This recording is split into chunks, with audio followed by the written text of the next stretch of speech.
depositions in issue have been made. On the strength of those testimonies, including that of a third witness petitioner later called, respondents closed their respective cases. If the petitioner intended to rely on the depositions in issue, the law required him to state as part of the testimonies he would rely on the specific testimonies or documents he wanted the chairperson of the first respondent that petitioner has summoned before us to produce to aid the petitioner's case on the alleged strength of the depositions. As part of pre-trial processes, the parties and this court could have had the opportunity to tell me if truly the documents were not available in petitioner's custody, as happened in the application to produce originals of the polling station results, to re-argue its appeal, and the review jurisdiction is not intended as a try-on by a party after losing an appeal, nor is it an automatic next step from appeal. Neither is it meant to be resorted to as an emotional reaction to an unfortunate, unfavorable judgment. Secondly, in Chapel Hill vs. Attorney General and another 2010 Supreme Court of Ghana report, page 827 at 850, the Tiban JSC further set out the parameters for reviews as follows. Quote, I do not consider that this case deserves any lengthy treatment. I think that it represents a classic case of a losing party seeking to re-argue its appeal under the garb of a review application.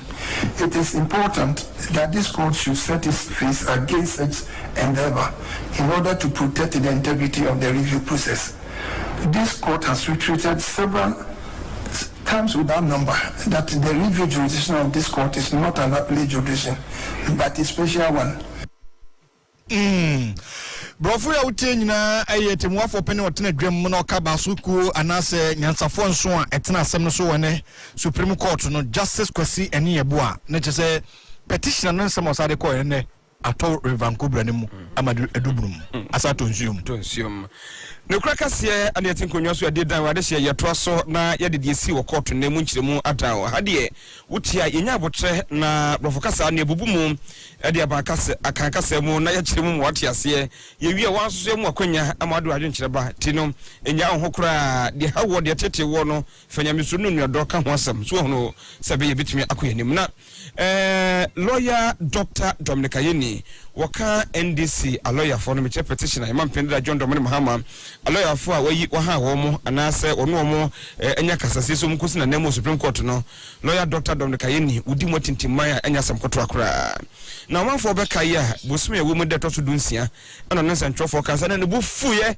enya wototo bie ade matemuafo a ewo Supreme Court so twa ade yi asam hawa yenka wase wabeka nasam na nasam woka nyina ne sem woni wa fesa dia Supreme Court atemuafo ne dia asam no a enya ne wanwa se wo mabu ansam ne kokwa mu dada fi se du ba bi asam mameche no doso wo hu no ba bi amra na wono woto we di mrachi a wo yemra nim 25 years ni wo deputy attorney general pe amra na hin wonim nso so be wiase no na Supreme Court lawyer ajaje foi aya no troka ya wono wo hu so wote ne buafu wontiase keka ansam a na wo kan wie no ade achi na ye court wantumi ankobi na wose ne adanfo bi anya case enti wankode ne na wadresse kama na okopie mu court wope na empenifo fransa krache bra wose mi wa ha na wo ana na asese no abusua ye course court woni ntie kakra Lord, writ number J1/5/2021,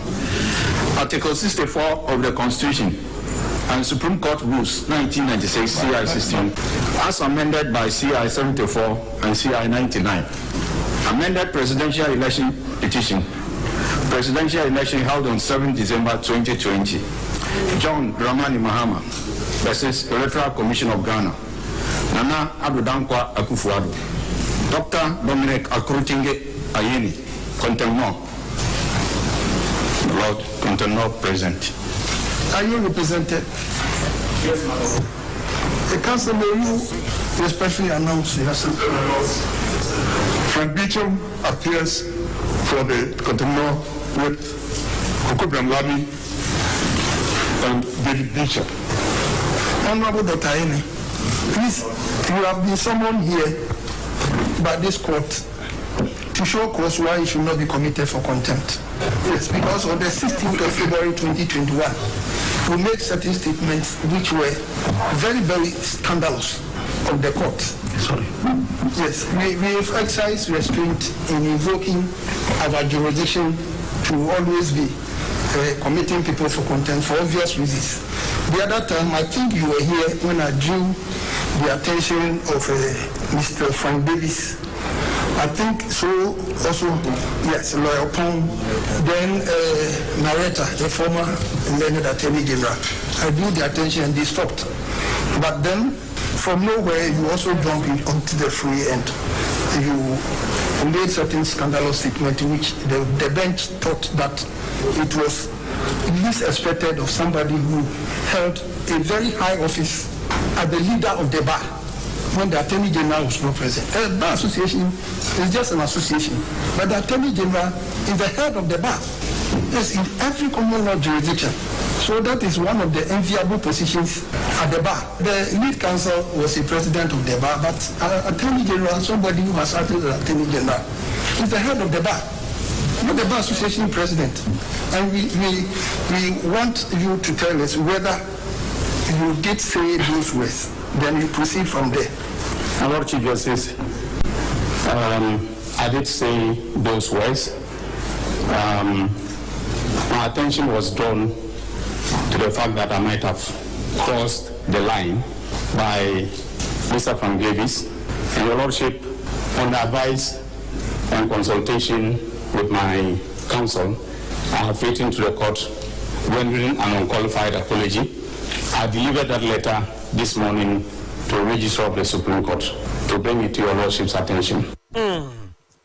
Dr. Dominic Ayeni nene ana wote ye ana Chief Justice Yerokwesi ani abu ayebusa no se ensamwa na no da yete from no yepese ibusa wo se wa na aka yampa fisa na sana kasa memem na kukuduro no na power no na no den ni nyina so wosa no na scandalous ekwan bia wo fa so bu court na mutianti ya no na ba me hu se o kan ye so my lord me kan na mo de ten se anopa me ba kra na me lecture mbotom ya me de be pa chew fi se wo mfrɛ me twemanim bebre se man kasa ye 25 years experience in dem wona so de kwa na nya kra nti my lord me pa chew na achapa no ensi ho a Dr. Dominic Ayeni wo ba no wo de ne mranim ni edi na chibae aye lawyer Bichem wono ene gina na mu ebu nkotodwe epa che wo na se ye ene koye.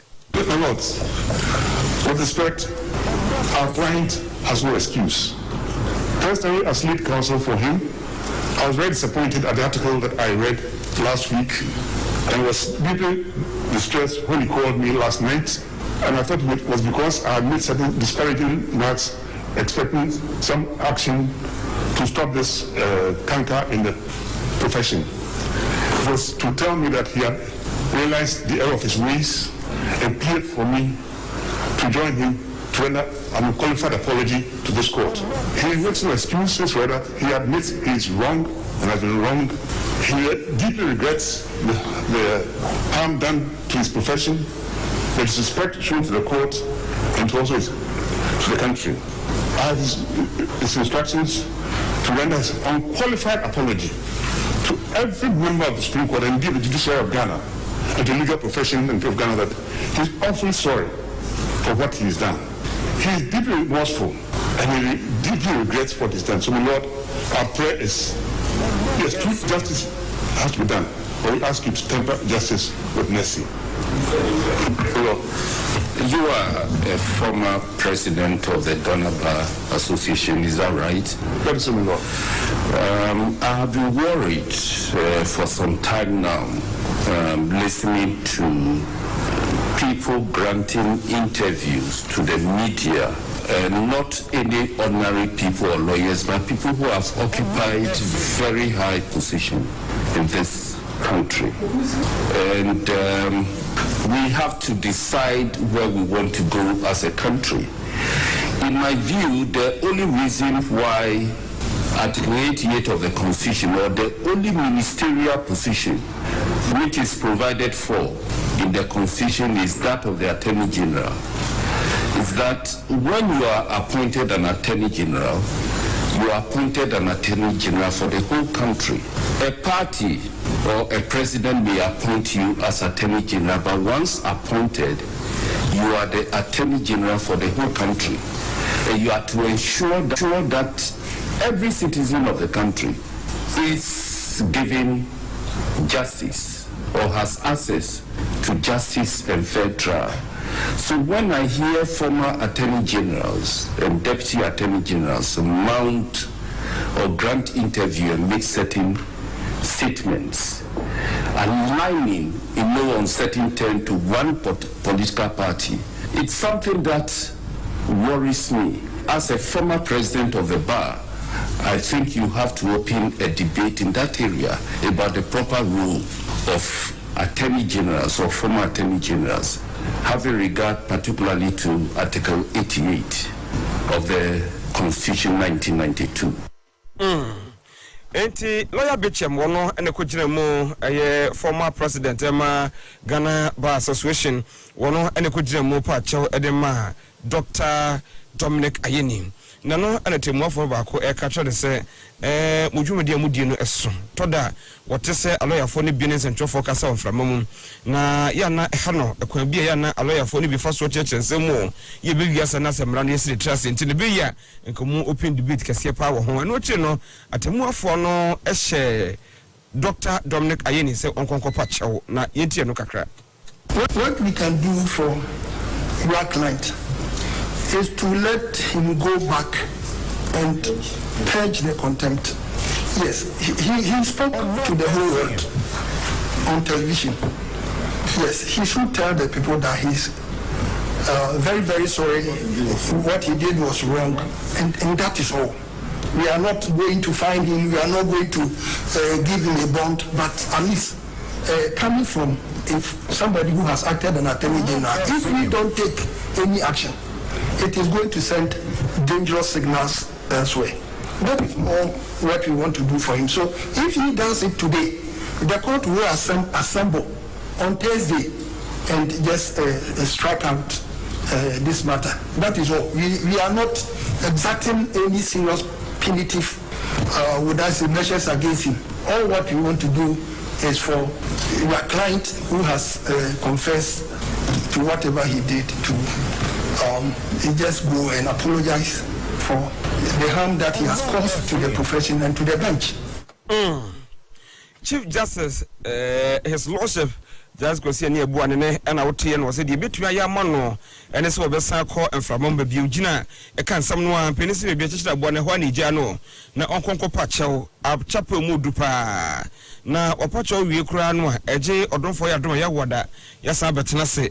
Na ebubu na chapa no na ehwese betumi ajetum an yajetum susu ne ejamudi na ejamu sebeya wono waye deputy attorney general pen obi nso enkonkohwe no so na onkoye bie na Dr. Dominic Ayena ene yedne ko jina dakam na nanimatwa o na ne ho process na nkokom wo so Supreme Court no opani ye kaso nkopa cha wo se da bi mentwa ma ya oda kwanu se de afamani so no menkwa na minimu ententem park na sinkuma friends am trofo ya no momra Mwana mene mukasai manuko kwatwa ena chopa mesade be famuso na mmenti no. I am here this evening in respect of the remarks that are made to you on the 16th of February after court proceedings. Those remarks were widely publicized by the media, and both mainstream and social media carried them and they went viral. I have looked at what I said that day, and I have come to the conclusion that I went overboard, I crossed the line with respect to the remarks that are made in terms of attributing impropriety to the Supreme Court of the Republic of Ghana. And I just wanted to let you know that this morning I delivered a letter to His Lordship, the Chief Justice, offering an unqualified apology to the court. Now that letter has been filed and the Chief Justice of the Republic has referred to it, I want to take the opportunity to read the content of that letter to you, and thereafter I will apologize and retract my words. Now, the letter reads, My Lord Chief Justice, summons to show cause unqualified apology to the Supreme Court. On the 16th day of February 2021, I addressed a press call at the premises of the Supreme Court in respect of a ruling that the court had rendered on that day. I did so in my capacity as a member of the legal team of the petitioner, with instructions to brief the press on matters of concern to the petitioner after court proceedings. In carrying out my instructions on previous occasions, I had always made certain that I explained the day's proceedings to the understanding of the press corps and of fellow citizens with civility, and without seeking to attribute acts of impropriety to the Supreme Court or the respondents. On the said day, I thought I had maintained that approach to the press briefing, but on hindsight, I actually crossed the line in suggesting that the court had a predetermined agenda, among others, to rule against the petitioner. My attention was drawn to this fact immediately after the press briefing by Frank Davis Esquire, to whom I am grateful. It was not my intention to scandalize the court or to bring it into disrepute. In the circumstances, I wish to apologize unreservedly to the court. Lawyer Dominic Ayene kane swafo abedi chira ho atentene so mampani dada Mahama amemunu no so ka petitioners na lawyer form etwitwaje no e Supreme Court na cheopa na brofo no wa kan no adese achirensem trofo ne enko achi kakra 2013 Yera Steven Atubiga ano no so NDC ni amayokunu mapa na no koyi ka kansem bia na edniko jina so I'm a poor boy from Binduri sabi kapre kura mini bi mehia pa na adoko menya me na e maduma kwota bochi 14 years na nsem pa ni free menum banti mi sem pam cho mfa ncha me nka san nsem fo ni bi o yenko echi kakra nsu abakosem to answer to the said utterances for determination thereof by this court. Signed.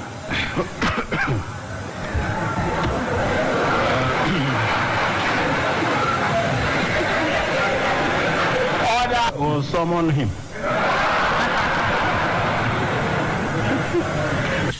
Of course, you know you have the right to counsel, isn't it? I would like to announce myself as appearing for him.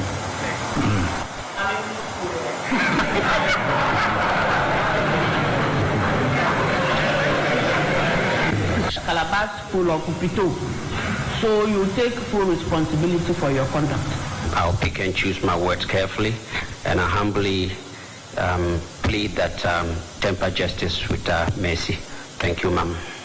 I want to hear what you said. My lords. The people out there want to hear what you said. My lords, I've prayed to God that those words should never come out of my mouth anymore. And these slangs you are speaking, where did you learn them from? My lords, I'm just a poor boy from Binduri. I'm not from any fancy family, and I come from a very poor home, Your Honor. So you learned the slangs from your poor family? Have you been out there to the Western world, the resurgent there? My lords, I've lived in the United States for 14 years, my lords. This is what I suspect. Because these slangs are from there.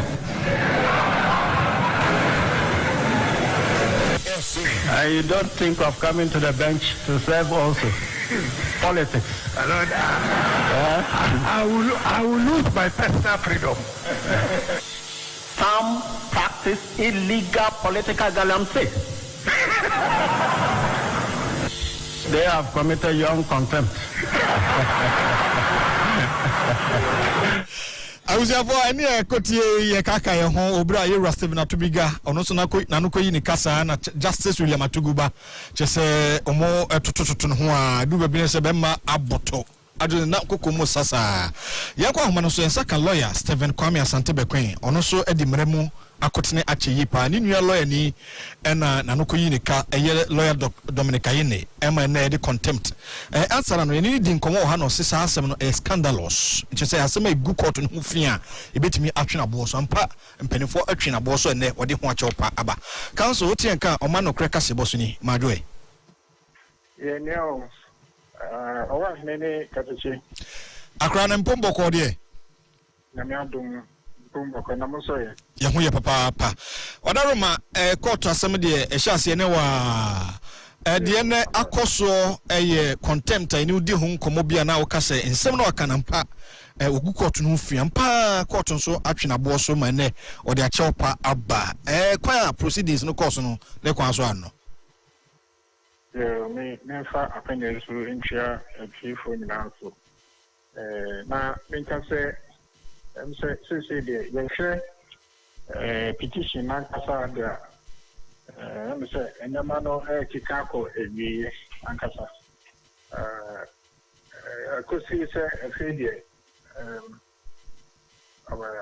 kuma ko tribe bi se tire na petition so wo matia se efedie wo ede wo address closing address no ebe kokot nse wo mo ye late na che so wo de ko kwada echemu Omanfm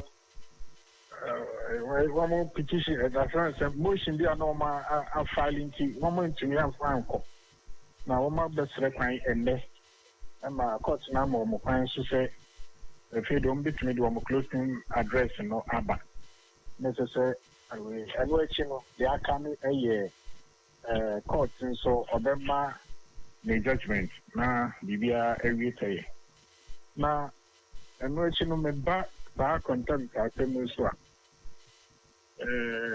the court dia eye adwuma na onye tewo oka sebi na uye bibia editin kan court na name emma court no ntumi nne na dwuma se dia esese oye no ana se ube bibi ana obeka sembi a ebegu court no ho fi ebema iyasi nyina efunu court no se oye ibia oni eno na wen na subia mfan kata asem no court no awo ho kwan se obetwon aba neni na odesa contempt ni abu etiawo ti ni di se eno na enne wo mo frɛ Dr. Dominic Ayene okujina adwom ka se nsema koso Supreme Court ni na no Supreme Court for no kra judges no aye o madwen dada predetermined sanitary why you are doing that into the chief or ma iti ono na semu won so ndu hu say court no kra ye bia bi a wo mu ni no kre Supreme Court wo mu ni no kre o ma ye wo ma afetire afesa sama ye tika ko ni na won de wo ma ye o ma de dada wan hwekra no bi akọ pa din boni bi aka ho say I say, Crowder, Moma, Jessica, or the Lintin or my own margin dada, and now see this one. So, and see, as some more kind of idea, not a idea, make me say a good court in whom FIFA, not me say, and then they are tournament, a idea better.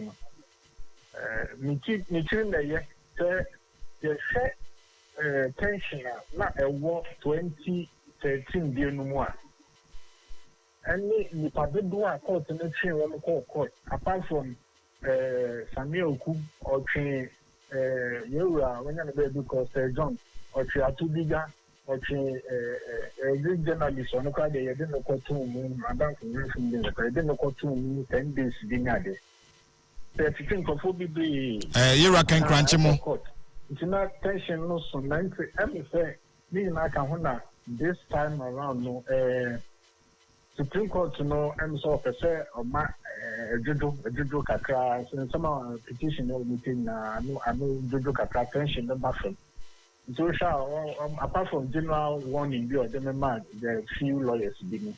One shut down treat with beer and content, and content. I did Dr. Dominic Ayini, Martin Aqua, and also Oman shut down things, and going to and one shut down so I'm trainer. The Oman catcher and the on country. You for me, some more time, not some country or sign. And say, also, this is why you have leg. And say, Yawada, we share this medium. Grandma, Namia Dumana, woman day. I cannot cry, a woman trap. Okay. Council, evidence of Papa Pane and Chichimo, they might tea for you. Lawyer Stephen Kwame Asante Bequin and I Kudi San Semi Hong Kong. Lawyer Dominic Ayene, I didn't could not dakem, say Nanwako Inika, and to Apa Hocho, na Atimuafo so, a GMO, a diamond say, Uncle, na Hong Kong Koyaboni Biu, on also the home at your pano, a diaba. No crackers seni gusu edieta we yana do voice note na bani ajibra ye ho adwuma kama ediama number no 0248 085485 0248 085485 voice note line no what ba obeto ne e no crackers ye mu yenko na mu akonya ma odo ne e ka no crackers ye ho na adehye yentos ne concern for from udi wani e kire eye konkomba ye no wo bosomtwe district Ashanti region. Na de show ho na omasma ya mobo pa say brebia eduru ye na sabi omo na emoa na enum nsuo enti okwa sense no be ko na ntwe gina fa ya wono nso wonom na wo wegum uni hweka eno na esa osa kono mo office ntisa ene ba mo wu na de obekrom na msa yo so amanyare watigu o so na nya sam kotro kro no ana Dr. Frank from Paul ya Chief Executive Officer Emma Garimavin Memorial Hospital HSA enkwana setenemu obi adan obi wode hye enko akwadwane enti no se tebia ne so tumi ye bibi de ma wo mu wakoye ye mechanized boho kama edi ama wo mu a ene de yapa hontoma ya wo ehyasie ayusuo na Dr. Frimpons ma hodo de tobia na de hye enti kakra yo medase mse ensuo enkwa na metikrom ha no nso no ya wo mi o krum ha na me nyine no ne nsuo ya de a problem pa sanse na nsuo bi o friend piswa na you too wella a season intino say too wella na wo sa do ya just your kobe poso kro na to aso no be kwachiri ba say galam say mkra say nsuo no nti ye say de na say minimum ye bibi de bua o man no ni hu so nsuo ya de ehia na nsuo nso na bo ho e wa ha mze na asai na yunze si timi mechanize na ya de beboa nti eno ena mi yunze si ya emo mine nyina bibi se nyame ato ensam kekra itwa se ye bibi nso a o mine nyina betimi a benefit ye sanse se ya nya bibi mkra na yesusu an yehua kakra o bi fie Dr. Frank Frimpong wono ene CEO Emma Garimavi Memorial Hospital and this one who do to and watch say radodumwa ubi wonsem enye ho na bebu nipa nim tia be kasa nipa nim di nipa tem say onko na sabe inhira atu obusua so ene na nsuo to ma wodasani ho kye no a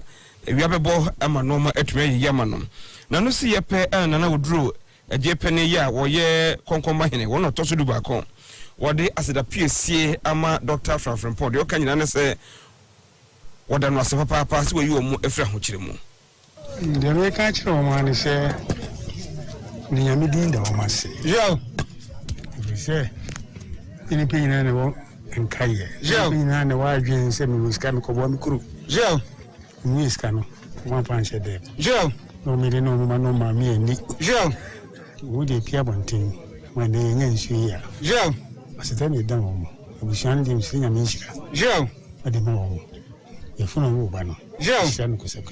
Jean Zuede how nene wo ha ebe ye free home obe na de be share idea ya me nim ni Jean last week Jean she ya ana ke to MP ya to no wo se omre Jean ya ma laptop na sound krum ha Jean yenyansu Jean so la yinti ibu nso de se de ibu nso be Jean nana odura je pene ohina otoso tupa konkon bahene e bosom twemensene mu ano den sema hodo eto dwa na yensentwe ni Richard Mensa ene to amane ye abusha no kreka se na ni pe bi de ntwade wadwenkyere aba Omanfm so hwe o YouTube no omani abre papa Elijah Bedu o se wo hwe afrinungwa Oman News no size adwa ofusua o se Oman News no size you do all bright Eduasare or say they should have allowed him to sweep the street of Accra or they just Dr. Ayene no or also they are Philip Yosen or say good evening Oman News any munuma pa moye or say Kaswa Opekuma Philip Yosen and teacher constitution we are more say or say omo or see all those who watched the election petition today in the Supreme Court are my witness. The time that the judges dismissed lawyer Chachu's application to reopen a case, his face was like someone has bomb in his armpit. Hey, Asimo. Or say now you see your size. Honorable Robert Yao Esid was NDC and the Achachu have nothing. Omuni Bibia and Afe in Balumbu, Kasungi, Zungama. Udi or say Mekoswada, Namia Sepa, Swama Makwanya Biu, Namidaso Tinkwam. Yate na Master P or say good evening Katane Wahine. In fact, you guys are doing great job for Mother Ghana. My regards to Dr. Dixon Adumaku Kisi, Honorable Kofima for Master P, London. Faustina Techi was or hey, Justina Techi, and so said there's going to be a great conflict in NDC party. You yate Nana Usutu for Sir John and hopes in Adoe can crunch Munina to bigger contempt at Yumu. Kujuma for the India Bak Akwasi Kisiso Pesubusa, say Yade. Asuja for voter region, no. Adding COVID-19 for Asuja for Ingukrumu. Honorable, okay, also for Reverend Dr. Anthony Kodubachi, I'm a software and I would that a china I would neighbor so yate. But for Obusia Consoman, on the interview you did with the lawyer, did not come out. Or say interview any lawyer here, no. Was it am out? Into what type of technicians do you have? The person you are becoming a chief station. Master Mayor, why Oman News always telling the truth. I mean, Filimokeke, Yapoku so never or the freeland no. Good evening, guys. Watching you live from Yene in some trouble and Jibril. Now, Asari Suhum or say who say Manudi, Domikaine, almost smooth level on our show. Eric Mankasimo say the Yamias Supreme Court na Semana Banawi. Afe Ghana for the BBN Sika postmortem so India and a Mofefuno in Chawon. Ajetis Akomono or say, so now Lawyer Chachucata, BB or the Bible, or the Bible, I shall say the Bible.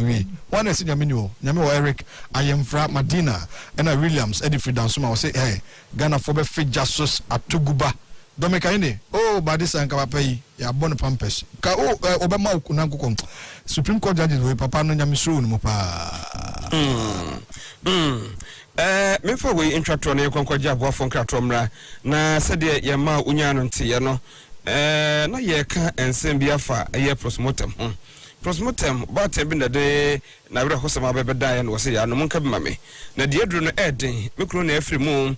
Na ofrimua postmortem na ye na yesi ya genisika inde chenchini ya twan ese mbo modiada na mepesika bi ekotua ede ema wo mo se be ya wo mbetimi aye postmortem no na mini kapre na no ene ebo modin atoto homa eko UK Uncle Caesar ono so oye dwuma e wa ya sabia e UK ya nya sam kotro akra ane ebusan se na oko UK postmortem ho sam no etesen na se no chechire mu and Yanum from Caesar Mensa, but UK. Yeah, Juma as a specialist, public health, as I say, me forefront working on COVID as a public health specialist. Now, I did be a hammy. I don't watch. I didn't need any postmortem and I have an autopsy. The way I coso Ghana. Incident, yes. Intimacy, me de 2 a month for him. Na I am pensing mu.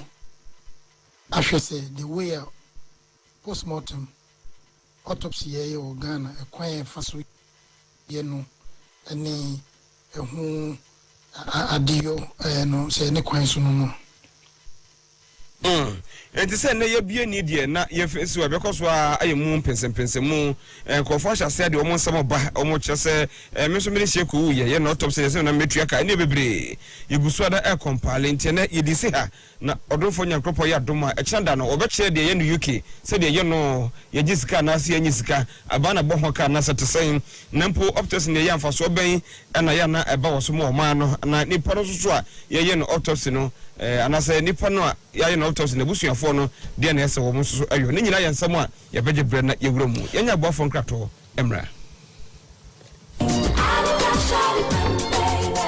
no kofa bae wasan de 3CP papa ebeboa efie bia aba mese adepa de etwamu da wo de 3CP egu som dware a eba ho ban efi muamoa ho fa 3CP efre so huhu wanu anopa bia na ma wo se ho ban wonu aduane na eja ana esohie ehyewo a fa 3CP efre so fifa so eno ano no wo hyewu wi a fa 3CP efra eso fifa so na ebeboa obebre 3CP ehye pimples epompo ekro na ekum kro ene mrimu ya wo so 3CP so de enye na wo drugstores BM atufo ko adepa pharmacy ene SGSSB ene hwani mu okanshi free 0302 664 832 kumase adepa pharmacy e wadum ene Hello FM ene hwani mu 3CP efie bia hia 3CP bambo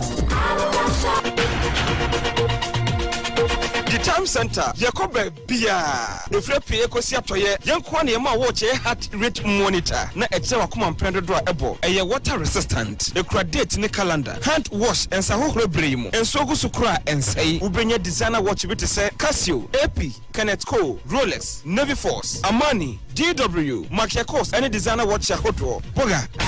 So I for better move for occasion BMO. Use quality sunglasses a wood deem to say Ray-Ban, Louis Vuitton, Tom Ford, Montblanc, Fendi, Gucci, and Gaza. Who's your CNT? The Time Center, Yakobe Bia.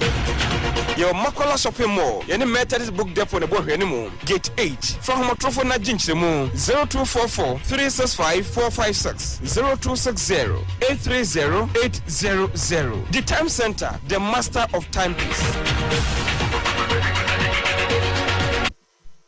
Kachi, studio no kwa wahin. Wapani nyabotre. Mene me wife ye kodi adanse ama New Life Homeopathic Clinic house ni nyabotre. Opedesa bisro. Na nyabre, wo bia menya stroke. Na ye baba enso ni kunu wo ma ware a omunwo.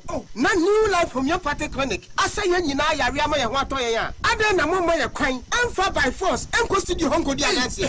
Me pa o chow. My kwan na yare kwa New Life. Esa no man yimu no. E was some anxiety. Madam, me yesem training am ye hwehwemu pa. The mo kari na no kore. Stroke yi say, wo mutimi hwehwemu anwu sa anhwa da atwu benya bi no wasi ano. De wonya bi enso so a na wasa yare se no pani akone na yare sei. Afa obi a wo hia wo infertility. Be ma wontumi nyi so ye prostate. Hypertension, just yare be na New Life for wo mutumi sa. Wo ultra modern laboratory. Ya wo ye diagnosis. And sana wo de draw kra enam eyade na firi ho.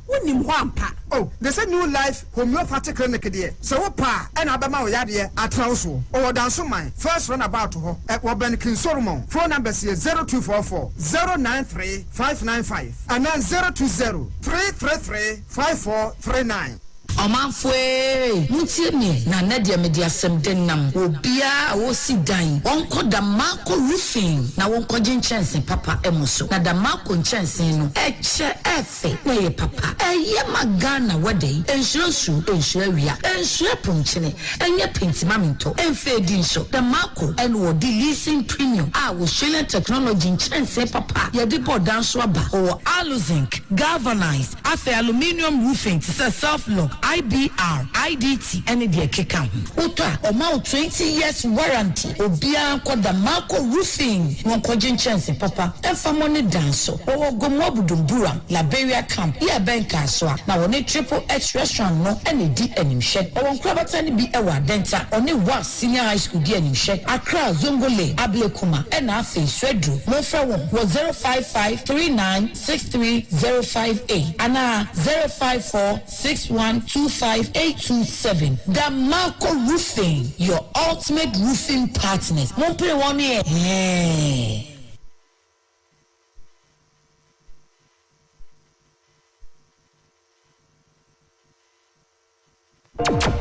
107.1. This is how it is done. Oman, shaping the nation. Adisia sama mu nyina makwa ba de ba no kraka sie so da mu asese matama kasafide nda so ada ha ebre ti se yemu ane de asedam rapima se du manwuku ahodro madawroma omode ne pa aso yasere mu ma yenso so yetimenya ahodene a yede ne kraka sie ada wo the time center de wo so be koso da atwa voice note no kanti ya na wo so obomodi ada ede wadwen kiraba na kona so ye na kwaje wo che heart rate monitor na fe ekira akoma mpedodo ebo pacho one one so Oma sunglasses a designer ones. Yes, our home popona campus dada.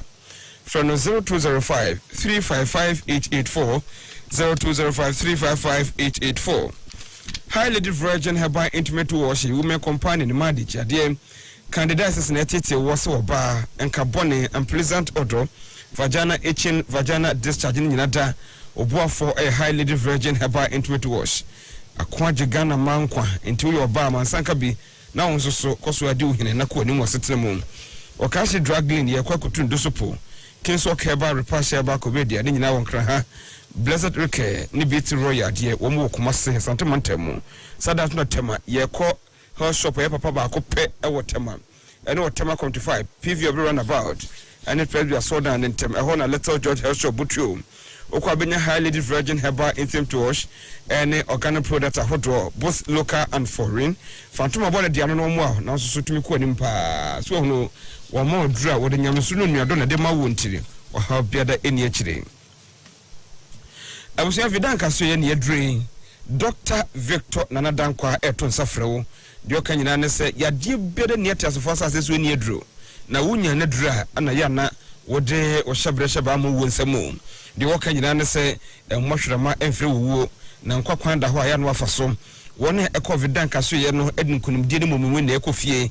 ayarasanko a frise o wa doctor for makodare ego ni pedua akwamu na yebe jepre edi wa famfidi ahodo mu hunu yade biere hawo titru ene liver ene kidney ya edi nipa ekonse do no abusua udru vidanka anyeso udru ho ane yemu udru nebi kura na wodi no oliver yade no anase kidney yade no aso so ahunu agihini wa na adwo so wo transfer ado akohuom udru a hyeda ado fa mfidie mu na mfidie gu ho no esani na saka kire se nana dankwa no o babunu ena osuro nyame ade ba kwa yesronko o vidango no the different other winu ye osuro nyame eno wa abotru nipa ho oba eno kra keke be ma ho atawo. That's right.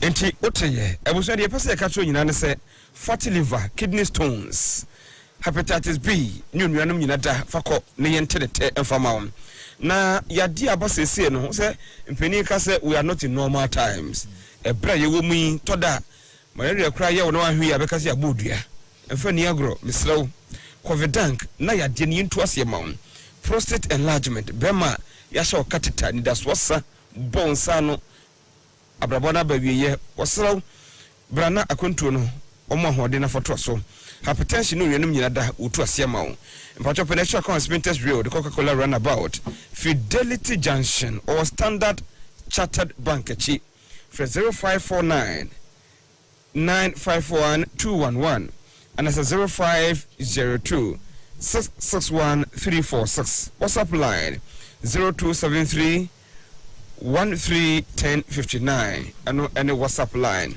The American Company Limited, the bottom line is a papa with the refugee taba a value for money. Me pacho sa product to sakabia obekaza sakate chikai a home popona campus dada e be good danoso free shapem obiesi ho a e be na dwon da brafi kra na obodan no so na the refugee tini mu odu enti gudano so amframa ntumi mpagya sadan so na wi abebo na so den mu be koso aye nwuno woni air condition kra woni problem bia da me ko no enam gidie ene kokodro wo product ni mu nti no wo mo 20 years warranty se ehugu sogu nkra fabra no hwenya ho adwuma ma budomra no wo kaswa one triple S restaurants na bon hwene mu my 11 Feni Fertility Hospital Dental Goil obehu da me ko roofing sheet wo ho 0549 894 777 0549 894 777 0202 1722202 Dameco roofing sheet ya bone mrane se papa madama ene de no kraka sie da wona said ye ne da no ye nyo voice note no kakra etfo obade na the critical thinker because of free UK London I am a kakra say Supreme Court eja Dr. Ayini obi a o ye MP a wo hyemra ti so no hyemra no wani so asia de ni set example nyato nkopa chew yen we wo manum no yen kola no anati ye di position de ye asam to ye na judges ne ayi no de embredi na say wom de yakotum yaya my family ma joni aduma pa mo yam kase free parliament free mi chief kana for empeni for me samade bi ho no ma sa cha pa ne me pa cho na ye munyama ne kana ya dos umi enfe ye nansi from ne nkofo mo ye no mo grosa no mo ye nipa bi mo ye nipa fu amompo man ne ye kan no ko na da bia na na Akufo-Addo ne sa yisi che person no anu gu ase no peso mo gu ni se ma fam na nansi from no ma nya bibia e be ese o man be ye sa yentumi Omanfm Omanjo according to the UK I wish say the Supreme Court no anka obi a oyi fratamini obi anka onyi obi a ana kasase gwese anka akoto do court kenya anka behwe nia ebesi mo fi so boya kasefo mo hwe yi o free Mantova yes and this lawyer no ohu opani a obeje ne bag tomorrow Omanfm Yefreme Thomas Mekasefri Belgium. Any Babejama Kasa Umwa Poncha Kaso Munenki. Saba Bejama we overcast Magana for Yabajina Diana. A student Katia overcast Yabajina Diana. John Dramani Mama. Wababu Amemua Ghana Atitia Pansam. Sany power overcast Yabajina Diana. If some for also Bokumu and Kra, Eddie Asha Omapain, Akufo-Addo, Yakupo Shidadono, or Castle Bajadiana, Muyano Namonfa. Almighty for Mamadu, your friend Mamboatma, because a free Italy Begam. And then Yamiasi, Miss Entity for Cradino, on Pesomo, a handy Pajunesan, Muda de Cornea Bog, Mudi Cornea Bog, Moon Yanamon Pombe Bintra, no moon to Mahama for said Oyan and Fasoni Suina, the Chicata also, the name of Ogun who animasi. Your man from Joseph London and make a say, and then Yamiasi, I feel you say NDC for Momo Mumpin for or Mudi and throw Mudi. As a dear, on become Mumay a trust of Mukwano Muka, is some Mumpin for no Yamuso Munkwala Muka Sanchomo, Yamum, a memo, and yet a trust of Munkon. Hello, good evening, my friend sisters. Yamkasa free UK. NDC for Manu agree as Sewate. Obe Pemia singing at your poor man, Gana, Chowa, Panamaku-Fado, Atomin and Kofo in Awate. Most at it, Miss Momokoswa, she has said, I will Radian. Said that I'm 15-11 cannon. And I'd rather be someone who find up a option again. From Nicola Seboni, if I'm a Mr. NDC for Kubu, Muya, Van Gosifi, Muniana, and Nemo, a memono, Yanni Akotka Bani at Wamanana. Emuya wakwa chachu titi ha egosiaga Omanis mama jo ya chene eke retapia dan so man Abrikoma West ye de nyame asese nyankopon ama asemye ya ye di no court Oman Ghana ni wiase nyina hu enokre ewo nana danko Akufo-Addo ho emi yi tu se wo hwe omunsam omode court na dom de bekobia ni agba gu na atonso Yadwa se Saudi ni aka no kreka se ho yemfa sedama aboafo ne sorry Opo Peter Kwansa ene yesemfo Dr. Moses Okan omuni asemfo anasem penifo mu ehwe ne de kaseboyi eda wona apafo no kwafo nsemtrofo a yengia damudie eyeme owo ahene entry buisi akomene mebra katachie mensa adehye sorry sports ene Monday GPL today okay osi ahene de bana yebo under 20 sa osi ahene no oye very good AFCON yebo AFCON Mauritania okay Tigana ye last game ayebo ni first match in Tanzania ugumu nai okay any Morocco boy and so ball draw into 4 points and then Gambia coach Abdul Karim Zito ono jinam tare that's right and ye ready be see ne the ama the Black Starlet so osi ahene nko na ebetena se dia and you may details in your draw cry qualify you win here and so qualify you heard the capacity GPL today and then so Dr.